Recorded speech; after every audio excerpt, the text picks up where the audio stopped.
नमस्कार, मैं हूं एआई एंकर सना। आज हम जानेंगे एआई और तकनीक की दुनिया की बड़ी खबरें। आज शो की शुरुआत शार्क टैंक इंडिया सीजन 3 से। इस शो में महाराष्ट्र के यवतमाल से आए हर्षल महादेव नक्शने ने एआई कार पेश की।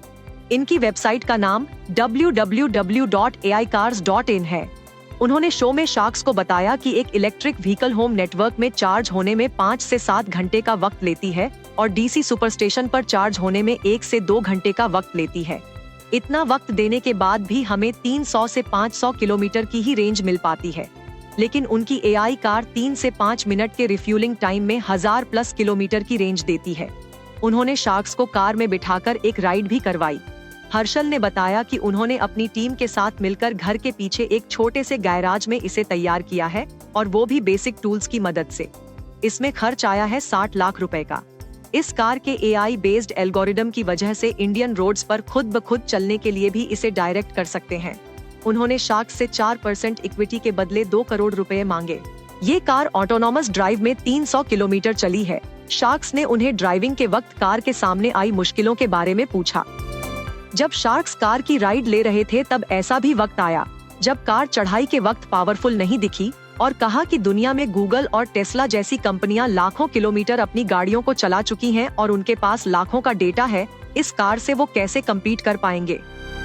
हर्षल ने इस पर कहा कि कार का एआई सिस्टम 500 मीटर दूर से खतरे की आहट होते ही खुद ब खुद ब्रेक लगा देता है।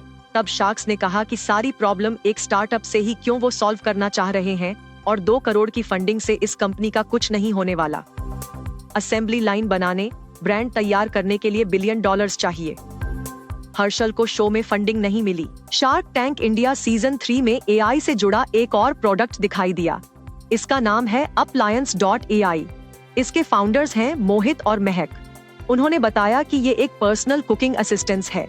मिक्सी जैसा नजर आने वाला जार एक स्मार्ट जार है। सारी कुकिंग इसी में होती है। हीटिंग एलिमेंट और सेंसर इसमें लगे हैं। गैस ज्यादा कम करने की प्रक्रिया अप्लायंस खुद कर लेता है। कश्मीरी, इटालियन हर फूड में ये ट्रेंड है। इन्होंने 1% इक्विटी के लिए 1 करोड़ की फंडिंग मांगी। इन्होंने बताया कि डिवाइस 500+ रेसिपी बना सकता है। इसमें चाय, चिकन, चाइनीज से लेकर पास्ता, पनीर, पुलाव तक शामिल है। उन्होंने इसे design for India, designed in India, made for India, made in India product बताया। हालांकि जब कढ़ाई पनीर से जुड़ी डिश बनाने की बारी आई तो इस डिवाइस ने कुछ ज्यादा ही वक्त लिया। शार्क्स को इसका टेस्ट भी पसंद नहीं आया। प्याज के टुकड़े सही से कटे नहीं थे, सो उसे भी लेकर बात बन नहीं पाई। फिर फाउंडर्स बताया कि ये अलग अलग टेस्ट के हिसाब से डिशेज नहीं बनाएगा। आउटपुट कस्टमाइज्ड होंगे, कस्टमर के अकॉर्डिंग कस्टमाइज्ड नहीं होगा। शार्क्स ने कहा कि आपने इसमें एआई जोड़ा और सॉफ्टवेयर में घुस गए, ये रास्ते से भटकने जैसा है। दोनों इस प्रोडक्ट को 19,999 में बेच रहे हैं, जबकि 29,000 मेकिंग कॉस्ट है। हालांकि उन्होंने कहा कि 4 महीने में वो इसकी मेकिंग कॉस्ट को 15,000 ले आएंगे। मार्केट में ऐसे 2 और डिवाइस हैं। एक है इंस्टेंट पॉट का जिसकी कीमत 9,500 है, और दूसरा गीक रोबोकुक का है जिसकी कीमत 9,000 से 12,000 तक है। शार्क्स को ये बात भी पसंद नहीं आई कि वो 2.5 साल में सिर्फ 700 कस्टमर ही बना सके हैं और उनका बर्न 30 लाख का है। ऐसे में इनके लिए भी बात बन नहीं सकी। अब बात करते हैं उत्तर प्रदेश की। यूपी में गन्ने की खेती के लिए आर्टिफिशियल इंटेलिजेंस एआई का प्रयोग किया जाएगा, जिसमें गन्ना किसानों को कीट हमलों के पूर्व अनुमान के साथ फसलों के स्वास्थ्य की निगरानी एवं मौसम पूर्वानुमान सहित उचित जल संरक्षण और सिंचाई में ऑटोनोमस टेक्नोलॉजी, ड्रोन, मिट्टी के नमूने, डेटा विश्लेषण सहित दूसरे कामों में टेक्निकल मदद मिल सकेगी। चीनी उद्योग एवं गन्ना विकास विभाग की प्रमुख सचिव वीणा कुमारी ने अधिकारियों को इसके लिए निर्देश जारी किए हैं और उसके साथ ही किसानों को इसके बारे में ज्यादा जानकारी देने की भी बात कही है। वहीं किसी भी प्रकार की परेशानी के लिए टोल फ्री नंबर 180012132003 भी जारी किया गया है। उन्होंने गन्ना विभाग के अधिकारियों द्वारा चीनी मिल गेटों और गन्ना क्रय केंद्रों पर सघन निरीक्षण अभियान चलाने के भी निर्देश दिए हैं।